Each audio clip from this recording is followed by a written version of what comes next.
بسم اللہ الرحمن الرحیم۔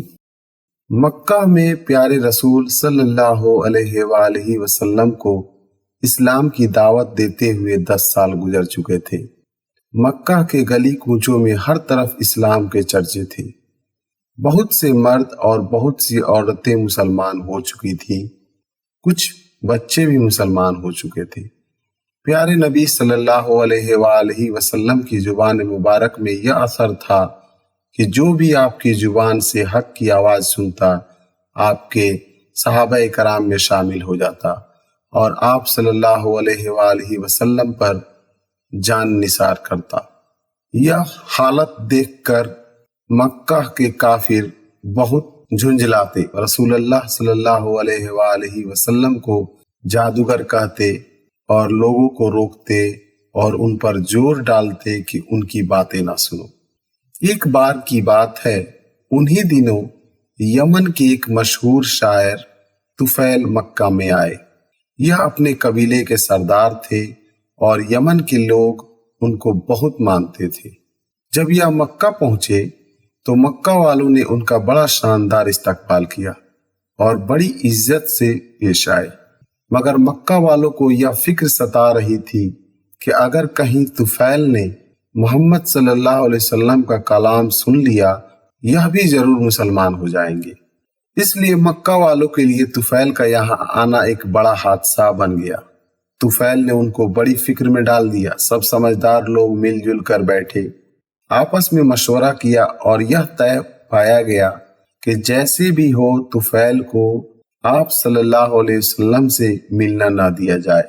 کچھ لوگ طفیل کے پاس پہنچے اور بڑی رازداری اور خیر خواہی کے انداز میں طفیل سے کہا، آپ نے ضرور ذکر سنا ہوگا، ہمارے یہاں ایک صاحب ہیں، وہ کچھ دنوں سے اپنے آپ کو نبی کہنے لگے ہیں، بڑے زبردست جادوگر ہیں، ان کی باتوں میں بلا کا اثر ہے، ان کی باتیں سننے والا ان کی جادو سے ہرگز نہیں بچتا، جو بھی ایک بار ان کی باتیں سن لیتا ہے بس انہی کا ہو جاتا ہے۔ مکے کے بہت سے بھولے بھالے ان کے جادو میں پھنس گئے ہیں اور اپنے باپ دادا کے دین سے پھر گئے ہیں۔ بہت سے گھرانے ہیں جہاں انہوں نے بیٹھے بٹھائے باپ بیٹوں، میاں بیوی اور چچا بھتیجوں میں لڑائی کرا رکھی ہے، اور پھر جس پر بھی ان کا جادو چل جاتا ہے وہ ایسا ہکا بکا ہو جاتا ہے پھر وہ کسی کی نہیں سنتا۔ بھلا کیا مجال کہ کوئی اپنی بات سے ہٹا سکے۔ آپ کو یہ سب باتیں ہم نے اس لیے سنائی کہ آپ ہوشیار رہیں۔ طفیل نے ان لوگوں کی یہ باتیں بڑے غور سے سنی اور دل میں طے کر لیا کہ کچھ بھی ہو جائے اس شخص کی بات ہرگز نہ سنوں گا، کہیں میرے اوپر بھی اس کے جادو کا اثر ہو گیا تو کیا ہوگا۔ اور پھر طفیل کعبہ میں جب بھی جاتے کانوں میں روئی ٹھونس لیتے کہ کہیں اس شخص کی آواز کانوں میں نہ پڑ جائے۔ ایک دن کعبہ میں پیارے رسول صلی اللہ علیہ وآلہ وسلم نماز میں قرآن شریف پڑھ رہے تھے۔ اتفاق کی بات طفیل بھی پہنچ گئے۔ خدا کا کرنا قرآن شریف کی آواز کان میں پڑ گئی۔ انہیں یہ آواز بہت اچھی لگی۔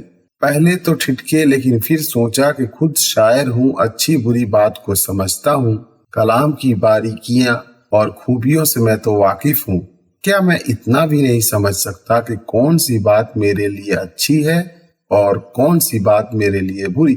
آخر یہ کس قسم کی باتیں کرتے ہیں؟ یہ سوچ کر طفیل نے اپنے کان ادھر لگا دیے۔ پیارے رسول صلی اللہ علیہ وسلم قرآن شریف پڑھ رہے تھے اور طفیل کا دل آہستہ آہستہ پگھل رہا تھا۔ ایک ایک آیت ان کے دل پر اثر کر رہی تھی۔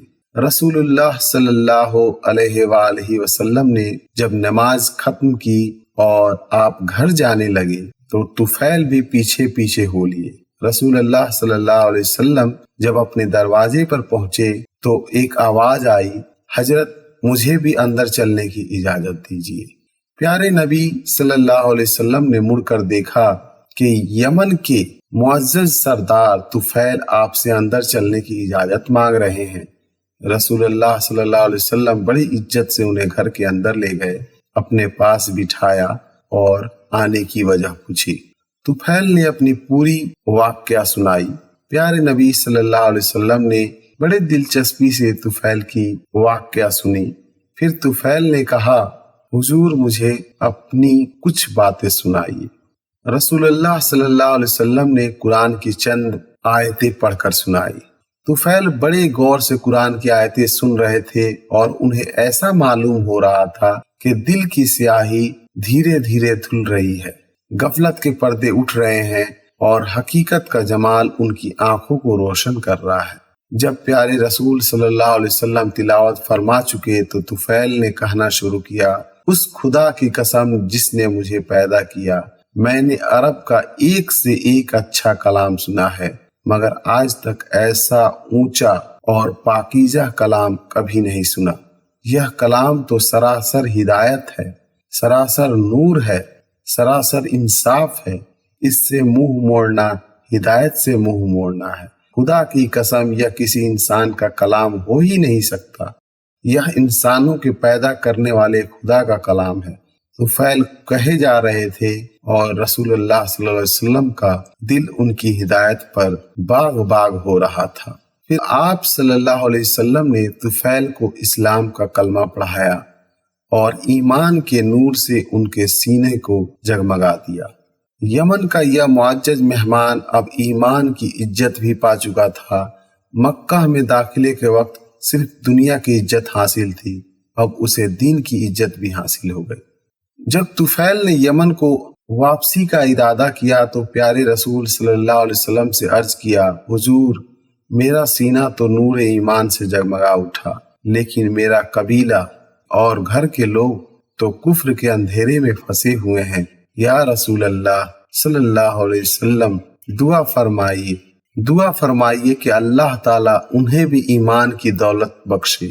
پیارے رسول صلی اللہ علیہ وآلہ وسلم نے دونوں ہاتھ دعا کے لیے اٹھائے، اے اللہ تو طفیل کو اسلام کا نشان بنا دے کہ اس سے لوگ اسلام کی راہ پائیں۔ طفیل ایمان کی تڑپ لیے گھر پہنچے، بوڑھے والد سے ملاقات ہوئی۔ طفیل بولے، ابا جان میں کفر کے اندھیروں سے ایمان کی روشنی میں آ گیا ہوں۔ ابا جان اب میرا آپ کا کوئی رشتہ نہیں، میں مکہ کے سچے رسول پر ایمان لے آیا ہوں۔ اب میرا رشتہ صرف اسی شخص سے ہے جو اس رسول کا کلمہ پڑھے اور اسلام کو اپنا دین مانے۔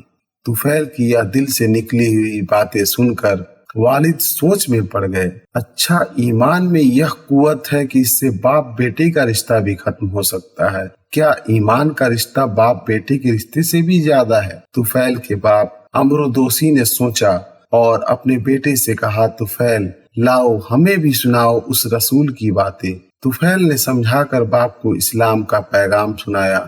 حق کی کشش نے کام کیا اور بوڑھے باپ نے بیٹے سے کہا، طفیل بیٹے تم میرے بیٹے ہو اور میں تمہارا باپ ہوں، میں بھی اسی نبی پر ایمان لاتا ہوں جس پر تم ایمان لائے ہو۔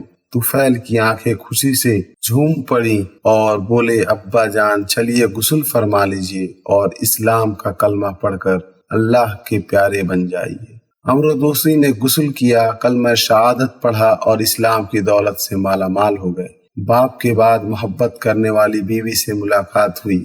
بیوی کو دیکھ کر طفیل کی آنکھوں میں محبت کے آنسو آ گئے، مگر وہ فوراً ہی اپنے آپ کو سنبھالا اور بیوی سے کہا، پیاری بیوی اب ہمارا تمہارا کیا رشتہ؟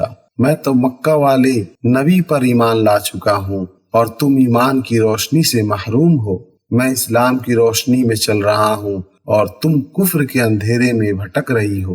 ایمان اور کفر کا کیا ساتھ؟ میرا رشتہ تو صرف ان لوگوں سے ہے جو اس خدا کی بندگی کرے جس کا کوئی شریک نہیں اور اس رسول پر ایمان لائے جسے خدا نے ہماری ہدایت کے لیے بھیجا ہے۔ طفیل کی اثر بھری تقریر سن کر بیوی کے دل کے دروازے بھی کھل گئے۔ حق نے اسے بھی کھینچ لیا اور کہنے لگی، پیارے شوہر آپ میرے شوہر ہی ہیں اور میں رہتی زندگی تک آپ کی سایہ ہی میں رہوں گی۔ میں بھی اس خدا پر ایمان لاتی ہوں جو ساری کائنات کا خالق ہے اور ایمان لاتی ہوں اس رسول پر جس پر آپ ایمان لائے ہیں۔